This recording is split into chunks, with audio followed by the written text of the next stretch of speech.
Hello everyone, welcome to online class of science. In this class we are going to start our new chapter which is physical change and chemical change.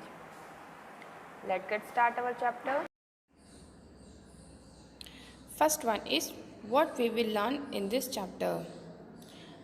First one, introduction, physical change, property of physical change, chemical change, properties of chemical change, rusting of iron, methods to prevent rusting, and last topic is crystallization. These all topics we will learn in this chapter.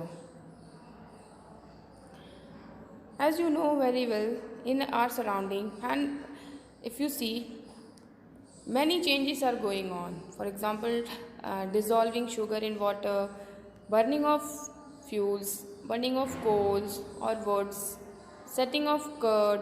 These all are changes which we will see in our day-to-day life. In all these reactions, the starting material is undergo changes to either give new product or remain in its changed position. First of all, we will learn about what is change. Any alteration of a substance from its original shape, size, and state is called as change. But the changes occurring around us can sometimes be reversed or sometimes cannot. It means what? If you see any change, it should be reversed or irreversible. Reversible or irreversible. Those changes which can be reversed is termed as reversible change, like rolling of roti or chapati, melting of ice and melting of wax. These all are a reversible change, and those change which cannot reverse is called as irreversible change. For example, cooking of food, baking of cake and baking of chapati, tearing page. These all are the examples of reversible change. The changes can be again classified into two types, namely physical change and chemical change. Now, first of all, we discuss about physical changes. Physical change occurs when a substance changes but no new substances form. It means physical change occurs only state, size, shape and color of substance change. The properties such as state, size, shape, color of a substance is called as a physical property. As you know, in physical change, state is change. It means what? Melting, evaporation, freezing, condensation, or a crushing of any substance like ground and cut it into small pieces, crushing and cutting. These all are considered as a physical change because we are only changing the shape and size and color, not its a chemical property. Only physical property we are changing. Now in this slide we are going to study about the examples of physical change. The melting of ice is the best example of physical change. Then tearing of paper into small pieces. See, we are not just change the paper chemically. Only what we do, only cut it into small pieces. Paper remains paper. Blowing of balloon is also a physical change. See, in this one diagram, you see the hammering of metal to form a sheet is also a physical change. Melting of butter is also a physical change. And making a juice from fruit is also a physical change.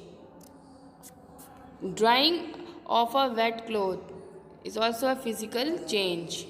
What happens in a drying? The water evaporates from a wet clothes and water vapor changes back into a water for cooling. Now we will discuss about properties of physical change. First of all, physical change is a temporary and can reversible. It means we can reverse easily. No new substance are formed during physical change. Heat may be given out or absorbed in physical change. No alteration in mass take place during physical change. Now move to the chemical change. A chemical change or a chemical reaction occur whenever a new substance forms. Evidence that the new substances form are how you know the new substances form. There is a few evidence for that. A change in a color, a gas given off, a new solid forms, a change in temperature are the new substance which form during chemical reactions. When any chemical reaction going on, these changes are take place, so we can know that the chemical reaction is going on. Now the examples of chemical change, like burning of wood, metal, fire worker explosion, and egg cooks, paper burning. These are the examples of chemical change. Or one more example is there, rusting of iron is also a chemical change. Burning of paper is also a chemical change, because when we burn paper, it converted into a black colored substance. We cannot reverse back into a white paper. That's why it is a chemical change or irreversible. Ripening of fruits is also a chemical change. Curdling of milk is also a chemical change. Churning of sugar means when we melt sugar and giving heat continuously, after some time the sugar is converted into a black colored substance. It means we cannot obtain sugar back like white. That's why it is a chemical change. Now discuss about the properties of chemical change. New substance with new properties are formed during chemical change. Chemical change cannot be reversed to get the original substance. Chemical change are accomplished with changes in energy in the form of heat, light, or sound. A change in a weight occurs during the chemical change. In chemical change, weight may change. Now move to the rusting of iron topic.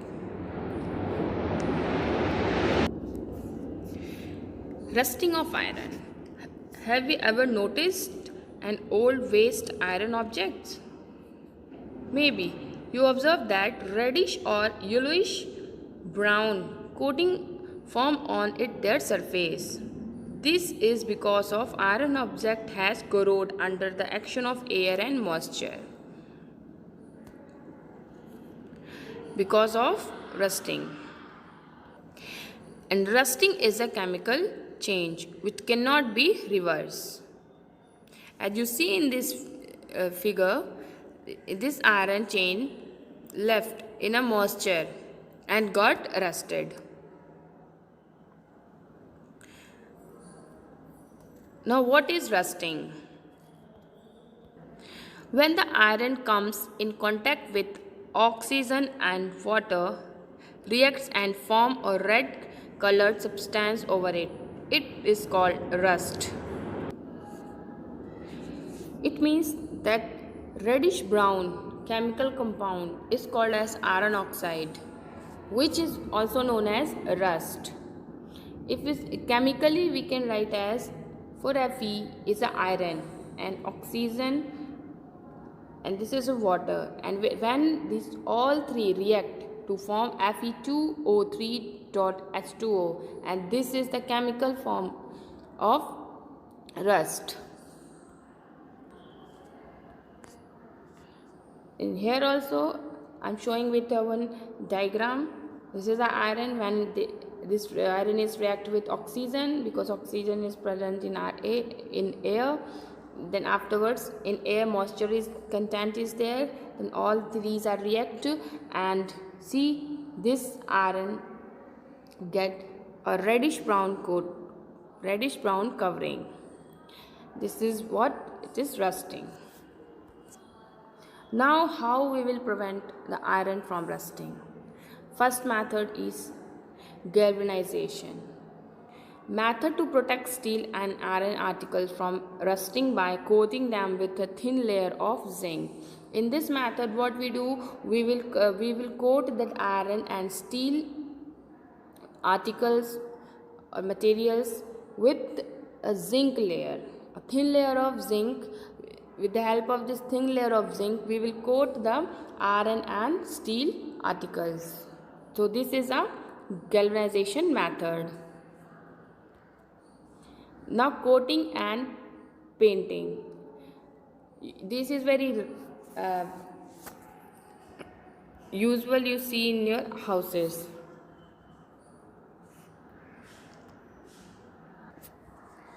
Next one is coating and painting.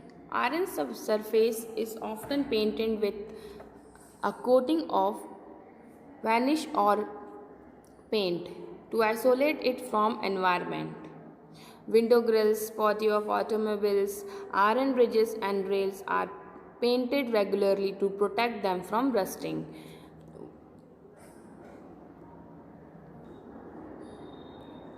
Next one method is alloying. A homogeneous mixture of two or more metal or a metal and non-metal to change the properties of pure state metals and protect them from rust. Alloy is what? When two or more metals or one metal and another one is non-metal. The mixture is homogeneous, mixed together to form alloy, and this alloy used to protect the articles from rust.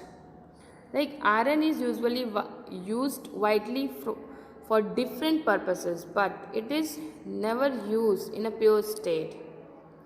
It is due to the fact that the pure iron is very soft and scratched in a hot state. But mixing with a small amount of carbon makes it strong and tough. Mixing nickel and chromium with iron gives stainless steel, which is hard and does not rust. It means in your house, in our kitchens, you see the utensils. Okay, these all our utensils are made up of stainless steels, and this stainless steel is what? Alloy. It means it is a mixture of two metals. One is nickel and another one is chromium. See in this slide, I am showing you some musical instruments made of brass and bronze statues. Brass and bronze are also a alloy. Now move to the next topic, which is crystallization. The process of separating a pure substance in the form of crystals from its hot saturated solution by cooling is called as crystallization. Crystallization is a physical change.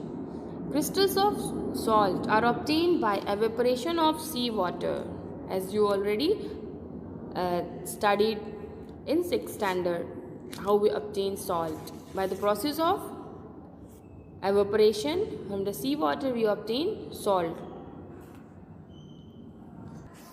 Similarly, crystals of copper sulfate can be obtained by adding copper sulfate powder to the boiling solution of water and dilute sulfuric acid. This mixture, when filtered and allowed to cool, crystals of copper sulfate obtained. It means what? If you take a copper sulfate solution and one beaker in which you boil the water and place that copper sulfate solution in a china dish above the beaker and mix dilute sulfuric acid is H2SO4.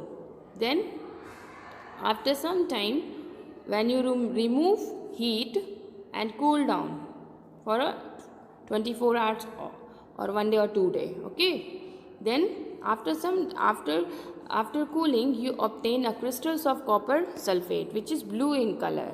Like this you obtain the crystals. Thank you.